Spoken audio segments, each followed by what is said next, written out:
Selamat datang dan kembali lagi di channel kita, tempat kita membedah tuntas pertarungan taktis para raksasa Eropa dengan kesoktahuan gua. Kali ini kita akan membahas Inggris menyelesaikan kampanye kualifikasi Piala Dunia 2026. 2026 mereka dengan kemenangan sulit, yaitu 2-0 atas Albania. Di atas kertas, ini adalah kemenangan sempurna ke-8 dari ke-8 pertandingan. Dengan rekor yang luar biasa tanpa kebobolan satupun gol. Namun, siapapun yang menonton itu tahu bahwa ini jauh dari kata mudah. Ya, Thomas Tuchel itu melakukan rotasi besar-besaran. Memberikan kesempatan pada pemain-pemain lapis kedua. Untuk apa ya? Untuk bersinar, begitu. Tetapi mereka itu dihadapkan pada tembok atau pondasi pertahanan Albania yang sangat disiplin di bawah asuhannya Silvinho gitu. Nah, pertandingan ini adalah studi kasus tentang kesabaran melawan organisasi pertahanan yang kokoh. Nah, bagaimana Inggris dengan penguasaan bola yang dominan itu berjuang di babak pertama. Perubahan taktis apa yang dilakukan oleh Tuchel di jeda ya di babak kedua? Dan mengapa sekali lagi Harry Kane itu adalah pembeda mutlak mencetak gol ke-77 dan ke-78 untuk negaranya. Kita akan membedah segalanya. Siapkan handset kalian karena ini adalah bedah taktis dengan kesoktahuan gua, yaitu Albania versus Inggris. Begitu. Ya. Oke, mari kita mulai biar tidak lama-lama. Nah, Thomas Tuchel itu memulai pertandingan dengan formasi nominal yaitu 4-3-3. Namun dengan rotasi pemain yang signifikan dan satu eksperimen taktis yang menarik, yaitu menurunkan pemain lapis kedua. Dengan Jarell Quansah itu melakukan debutnya di bek kanan dan Bruun di bek tengah. Nah, John Stones itu seringkali bergeser maju di lini tengah saat menguasai bola, oke? Tujuannya apa? Ya jelas, menciptakan keunggulan numerik di tengah seperti bentuk 3-2-2-3 dalam fase build up untuk mengontrol tempo dan membantu memecahkan blok rendah Albania. Adam Wharton dalam starter pertamanya ya kan diposisikan sebagai tempo setter di tengah lapangan. Ya, dengan Declan Rice dan Jude Bellingham itu beroperasi lebih maju. Nah, di sisi lain Albania itu di bawah Silvinho itu tampil dengan formasi 4-3-3 yang sangat kompak, yang merubah menjadi blok pertahanan 4-5-1 yang dalam tanpa bola begitu. Niat mereka itu murni defensif, menolak ruang sentral, memaksa Inggris itu bermain di sayap dan mengandalkan transisi cepat yang dipimpin oleh pemain sayap lincah mereka, terutama dari Arber Hokha di sisi kiri begitu. Di babak pertama itu rencana Albania berhasil total dengan cemerlang. Mereka menjaga jarak antara lini sangat rapat begitu. Dengan trio gelandang Ramadhani, Aslani, dan Laci bekerja tanpa lelah untuk menggandakan tekanan tanpa penguasaan bola Inggris di tengah, terutama pada double pivot. Nah, tekanan ini itu sangat efektif membuat Inggris yang mencatatkan 70% penguasaan bola kesulitan mengubahnya menjadi peluang berbahaya begitu. Nah, sebagian besar umpan Inggris itu bersifat lateral dan mudah diprediksi. Nah, Bowen dan Eze itu yang ditetapkan di sayap, ya kan, itu gagal memberikan lebar serangan yang konsisten, seringkali terisolasi. Nah, upaya midfielder Stones yang sering maju untuk jadi midfielder, John Stones, itu juga tidak berjalan mulus. Terkadang pergerakannya itu kurang urgensi dan membuat lini tengah itu terasa padat. Sehingga sulit bagi para pemain kreatif seperti Bellingham, Eze, itu untuk menemukan ruang. Bahkan peluang terbaik di babak pertama itu justru dimiliki oleh Albania.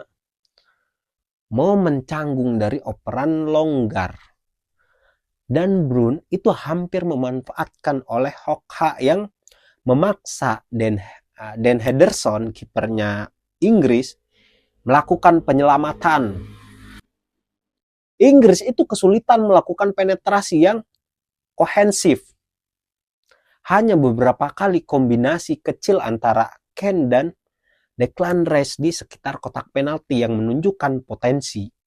Nah, skuad Inggris yang banyak berubah, terutama di lini serang, itu terlihat kurang memiliki pemahaman otomatis. Mereka itu mencoba terlalu keras untuk bermain melalui blok Albania, begitu, yang diorganisir dengan sangat baik oleh Kapten Brad di Jimsty, ya. Nah, Kwanzaa dalam debutnya di bek kanan juga diuji keras oleh Hoxha, dan meskipun ia bertahan dengan baik, ya, kontribusinya itu dalam serangan ke depan dibatasi oleh peran barunya. Dan hasilnya di babak pertama itu berakhir tanpa gol, yaitu 0-0, sebuah cerminan betapa frustasinya pertahanan ini bagi Thomas Tuchel dan para pemain yang mengendalikan permainan ini. Menyadari ketidakseimbangan dan kurangnya penetrasi di babak pertama, Thomas Tuchel dengan cepat membuat penyesuaian taktis yang signifikan di jeda, gitu, di babak kedua. Eksperimen John Stones sebagai midfielder segera dihentikan. John Stones itu kembali ke peran bek tengah yang lebih konvensional, begitu, yang secara otomatis itu mengubah struktur build up Inggris menjadi bentuk yang lebih dikenal, yaitu 4-2-3-1 atau 4-3-3 yang lebih cair, begitu. Nah, perubahan ini secara langsung memberikan lebih banyak ruang dan kejelasan peran di lini tengah. Declan Rice dan Adam Wharton bisa fokus pada kontribusi, distribusi, dan perlindungan pertahanan. Sementara Jude Bellingham itu memiliki kebebasan lebih besar untuk beroperasi sebagai pemain nomor 10 yang bebas. Meskipun demikian, Albania itu tidak gentar sama sekali. Mereka memulai babak kedua itu dengan penuh semangat, didorong oleh kegagalan Inggris untuk mencetak gol di paruh pertama, di babak pertama, dan dan didukung luar biasa dari penonton tuan rumah Albania. Nah, begitu. Mereka itu terus mematuhi cetak biru taktis Sofinho, yaitu bertahan rendah tetapi menjadi sangat agresif saat transisi. Pada menit ke-51, Albania nyaris unggul melalui momen paling berbahaya mereka, yaitu kesalahan umpan dari pertahanan Inggris direbut dengan cepat dan bola dikirimkan ke sayap kiri, begitu.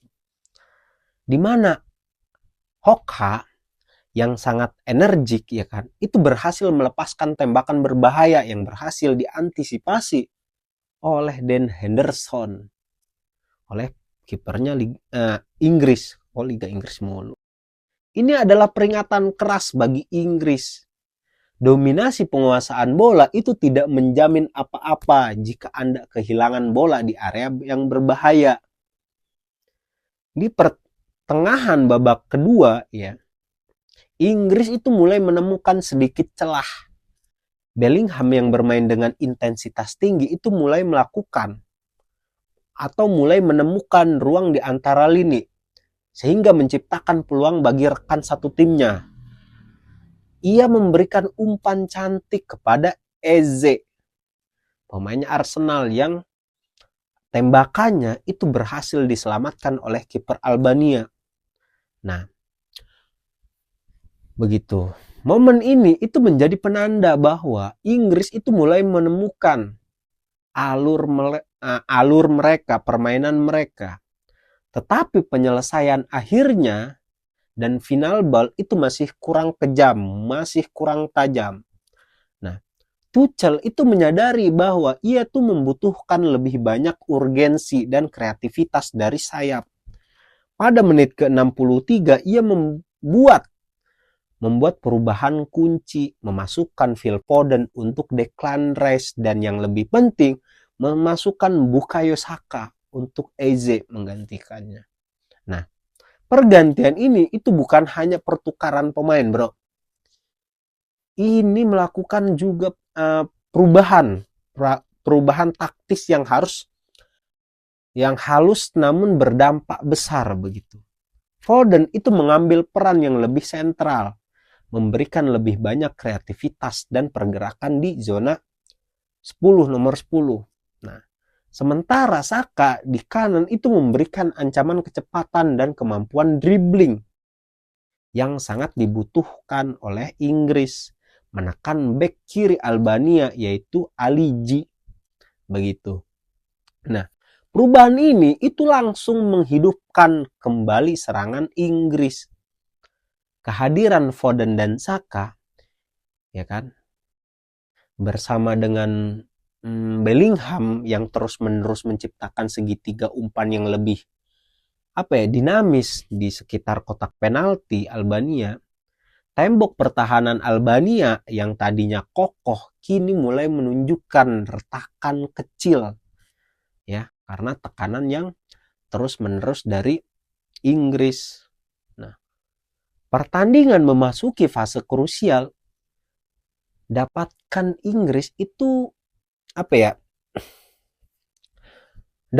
Inggris memecahkan kebuntuan?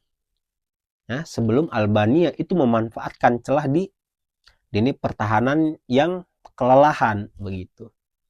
Jawabannya itu terletak pada satu momen klasik sepak bola, yaitu set piece.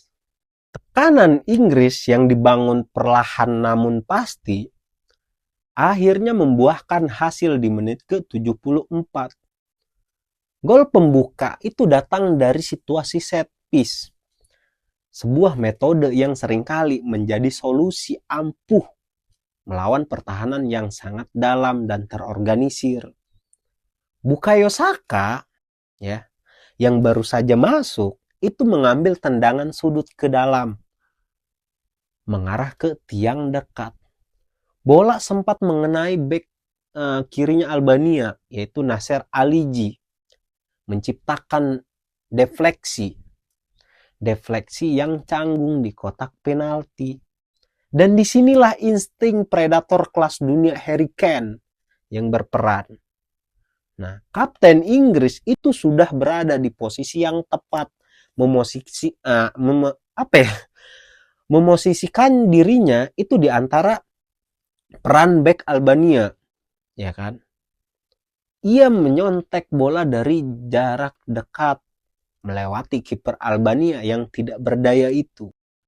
Nah, Albania yang bertahan dengan alur yang luar biasa selama 74 menit akhirnya kebobolan, dan itu adalah gol ke-77 Harry Kane untuk Inggris, negaranya sendiri. Nah, gol ini bukan hanya mengubah skor menjadi 0-1 atau 1-0, tetapi juga meruntuhkan mentalitas Albania. Seluruh rencana permainan mereka itu didasarkan pada menjaga clean sheet selama mungkin. Dan sekarang mereka itu harus keluar dari formasi defensif mereka. Setelah gol pertama, Thomas Tuchel itu kembali menunjukkan kecerdikannya dalam manajemen pertandingan ini. Ia segera memasukkan Marcus Rashford dan Elliot Anderson untuk menggantikan Bowen dan Adam Wharton, menambahkan kecepatan dan kekuatan dribbling di sepertiga akhir yang akan sangat berguna melawan pertahanannya Albania yang mulai kelelahan begitu. Nah, pergantian ini itu terbukti sangat menentukan. Rashford yang bermain di sayap kiri, ya kan? Sayap kiri itu segera memberikan energi baru. Ia menghadapi bek kanan Albania, yaitu Ivan Baliu, dan dengan gerakan cepat ke dalam, ia melepaskan umpan silang akurat yang sangat berbahaya ke tiang jauh. Nah, dan sekali lagi, Harry Kane berada di tempat yang sangat yang sangat tepat lah. Nah, pada menit ke-82 ia berhasil lolos dari kawalan, melompat dan menyundul bola dengan kuat melewati kipernya Albania yang tidak punya peluang. Ya kan? Nah, gol ke-78 ini Harry Kane ini adalah contoh sempurna dari penyelesaian klinis dan pergerakan yang cerdas di dalam kotak penalti. Umpan silang Rashford yang memukau dan sundulan Harry Kane yang menentukan ini itu membuktikan kekuatan kedalaman skuad Inggris. Kok Liga Inggris mulu sih?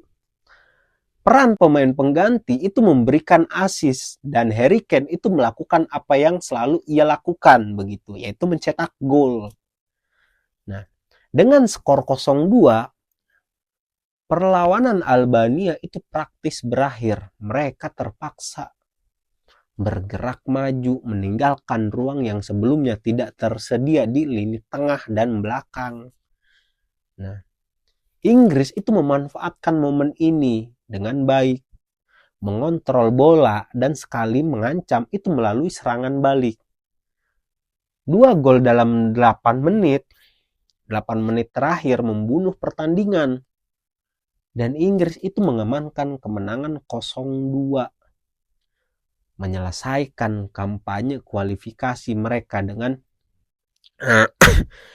rekor sempurna yang bersejarah, yaitu 8 kemenangan, 0 hasil imbang, 0 kekalahan, dan 0 kebobolan. Begitu. Kemenangan 2-0 atas Albania bukan sekedar 3 poin. Itu adalah penyegelan kampanye kualifikasi Piala Dunia yang benar-benar bersejarah. Inggris itu menjadi negara Eropa pertama yang memenangkan semua pertandingan kualifikasi dengan minimal 6 pertandingan tanpa kebobolan satupun gol begitu. Total 22 gol tercipta dan 0 kebobolan. Nah, sebuah rekor yang membuktikan disiplin taktis dan kedalaman defensif yang dibangun oleh Thomas Tuchel. Namun pertandingan ini juga itu memberikan beberapa pelajaran penting. Kalau menurut gue yang pertama, itu eksperimen taktis John Stones sebagai defending midfielder di babak pertama itu menunjukkan bahwa tidak semua taktik yang berhasil di level klub seperti yang ia lakukan di Manchester City kan.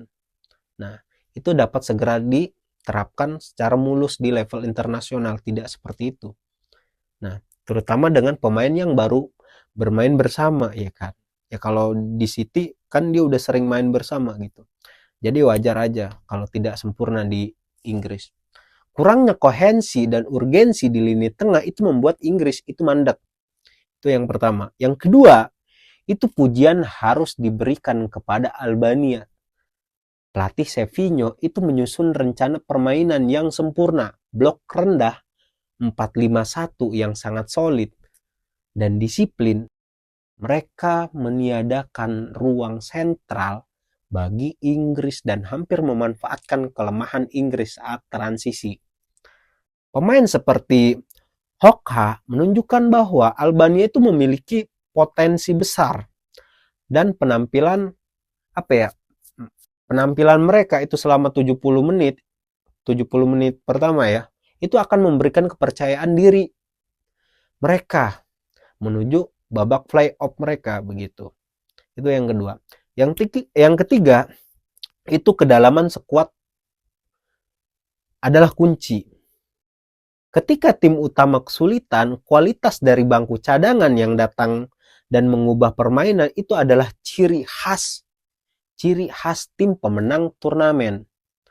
Nah, masuknya Bukayo Saka yang segera memberikan assist dari tendangan sudut yang mengarahkan ke dalam dan dan kecepatan serta umpan silang Marcus Rashford yang menghasilkan gol kedua Harry Kane pada pertandingan kali ini adalah momen yang menentukan. Tuchel itu memuji dampak peran pemain pengganti ini, sehingga menyoroti bahwa skuad yang ingin melangkah jauh dalam turnamen besar ini gitu, itu memerlukan setiap pemain siap untuk membuat pembeda atau perbedaan. Dan tentu saja sorotan terakhir itu adalah dari Harry Kane. Di usianya ke 32 tahun, ia tampaknya semakin tajam, bro. Dan 2 golnya itu yang satu menunjukkan insting seorang goal voucher, ya kan, dari set piece, dan yang kedua itu sundulan cermat dari ruang silang, menetapkan di antara yang terbaik di dunia begitu. Nah, bahkan melewati rekor gol legenda Pele untuk Brazil. Nah, kemenangan ini itu meski sulit memberikan Tuchel akhir tahun 2025 yang memuaskan begitu kan. Inggris kini menuju Piala Dunia sebagai salah satu favorit kuat menurut gua mah. Dengan rekor pertahanan yang tak tertandingi dan kapten yang sedang dalam performa terbaiknya yaitu Harry Kane. Nah, pertandingan ini